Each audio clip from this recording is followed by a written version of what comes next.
তুমি জানো না ভক্তরা তো মন্দিরে ভোগ নিবেদন করে কাঁঠাল খাই, কিন্তু চুরি করে খাওয়ার চেষ্টা আলাদা।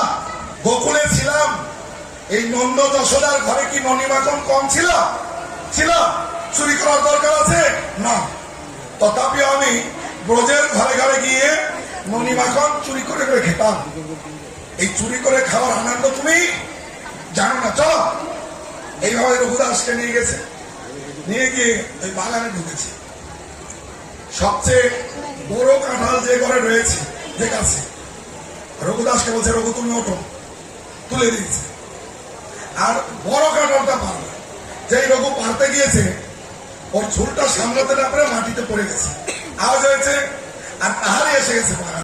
লুকিয়ে আছে, বাগানে এসছেন, খুঁজছে, তো দেখছেন জগন্নাথের মুখগুলো কাঁঠার সঙ্গে বেঁধে আছে, কিন্তু জগন্নাথ নেই।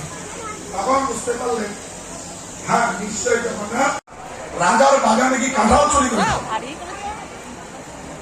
তো রঘুদাস বলছে আরে তুমি স্বয়ং ভগবান, তোমার লক্ষ লক্ষ কোটি কোটি ভক্ত, অগণতি ভক্ত, তুমি যদি ভক্তের মধ্যে অনুপ্রেরণা দান করো, তোমার মন্দিরে কাঁঠালের অভাব?